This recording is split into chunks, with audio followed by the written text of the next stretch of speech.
Hello, this is Mari Lane on the Buying Space channel. Today I'm doing the Adult Bible Studies. Claiming Identity is the quarterly theme. And today we're talking about fear.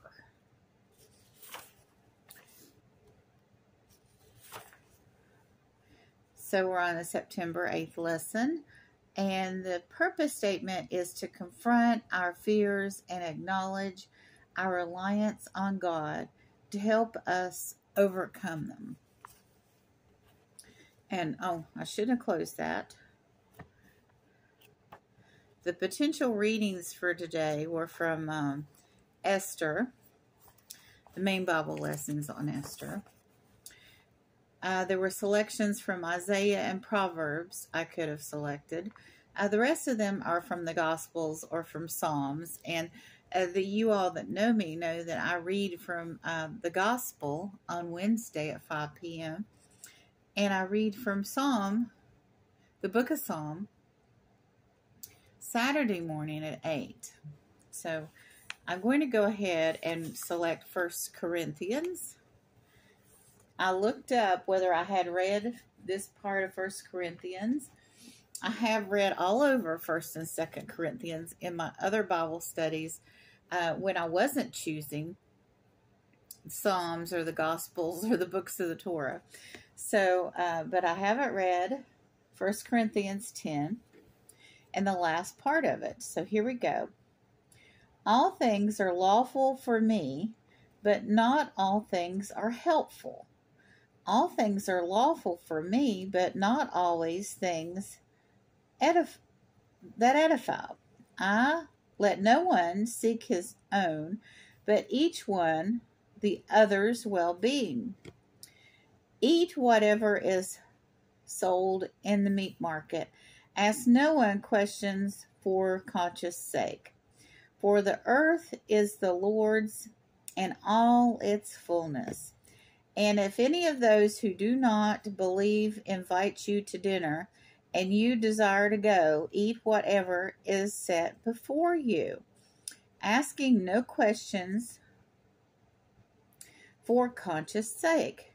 But if anyone says to you, this is offered to idols, do not eat it for the sake of the one who told you, and for the conscience sake. For the earth is the Lord's and all its fullness. Conscience, I say, not your own, but that of the other. For why is my liberty judged by another man's conscience? But if I partake with thanks, why am I evil spoken of for the food over which I give thanks?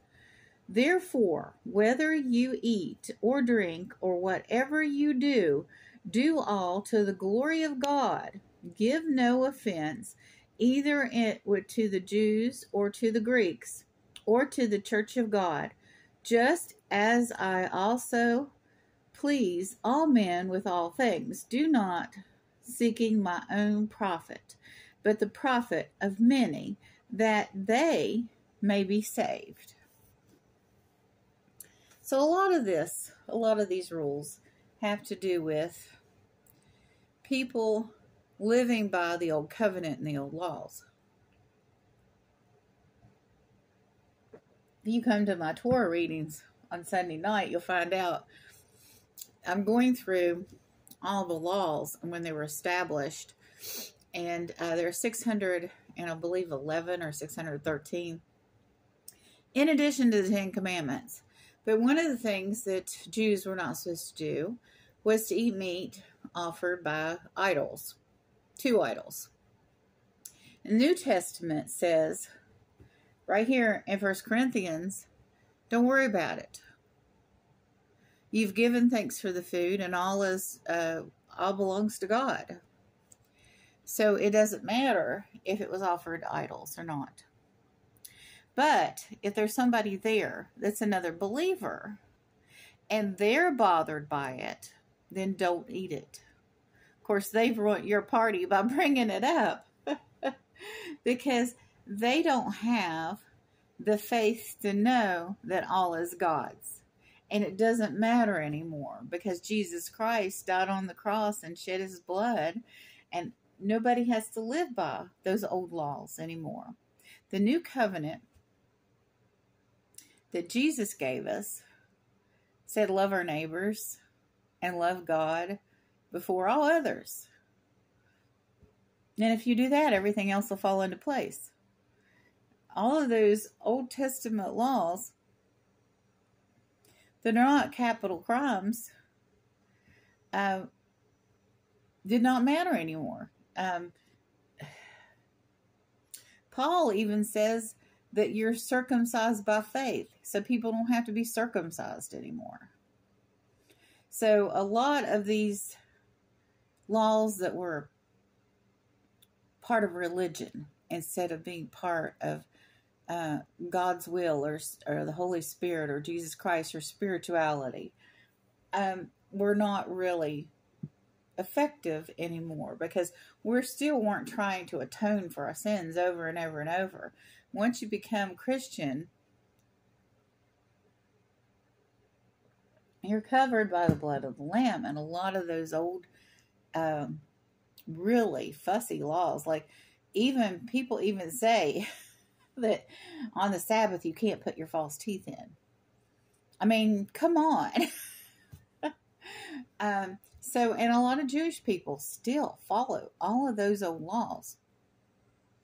But if you're at the dinner table and you're Christian, or Christian back in the early church, nobody's offering meat to idols anymore. You don't have to worry about that. If you go out to dinner and you keep asking your waiter what's in your food, that's rude. Now, if you have a reason to ask what's in your food, like you have celiac disease and you can't have gluten, then you can ask the waiter because there's a purpose, because you have to protect your health. But if you're just asking that to be a foodie or to be picky, that's rude. That's absolutely rude. So just eat what is served to you when you go to visit someone.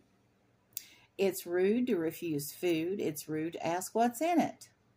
If they want to volunteer the recipe, that's one of the things you can do to sidestep. If you're really concerned, is you can ask for the recipe, because that's a compliment. You're complimenting the cook for such a delicious meal. And then you can find out what's in it if you really have to know. So the first part of this 23, let no one seek his own, but each one the other's well-being. Okay, that's exactly what it says in the Bible. And what does society tell us? Take care of yourself first.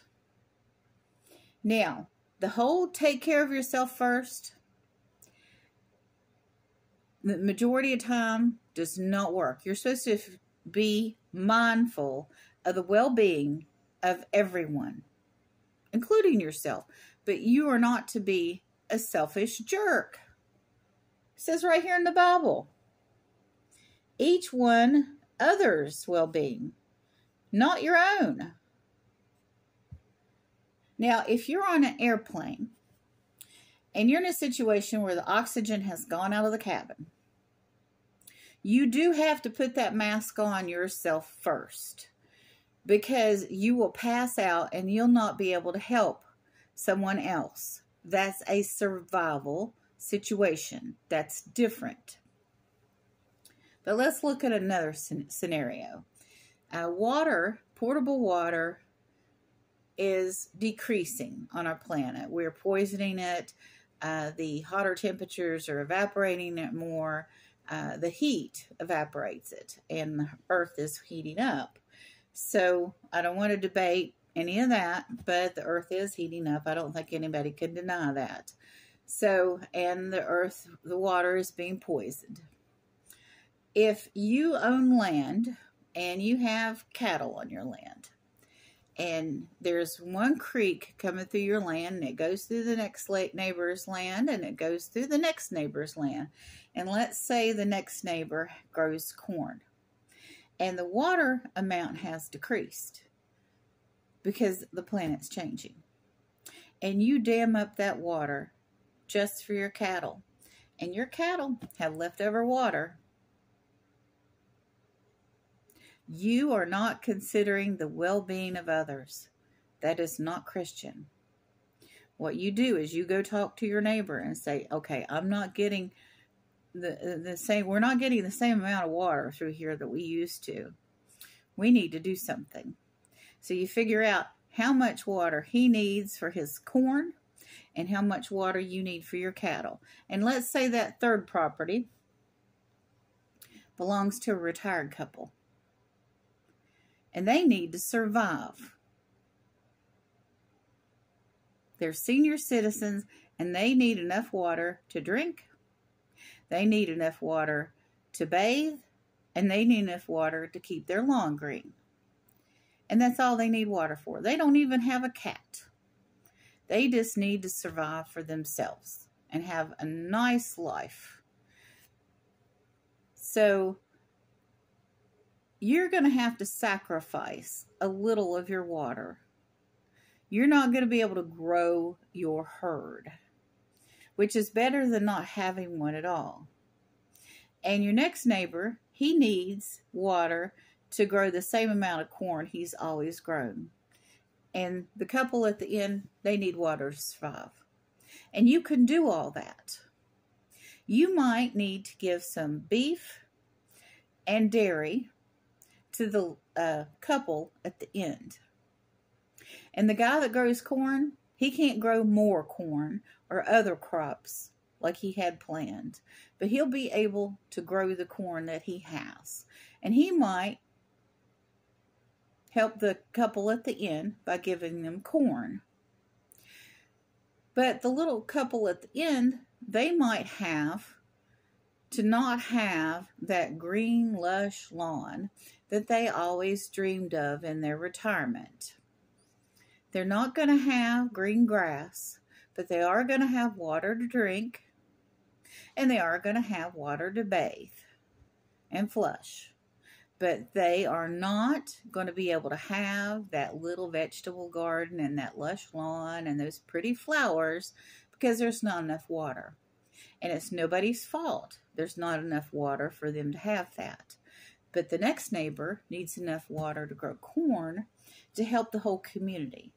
And the cattleman that you are, you need enough water for your family and for your cattle to keep your business going so you can supply milk and or beef to the entire community.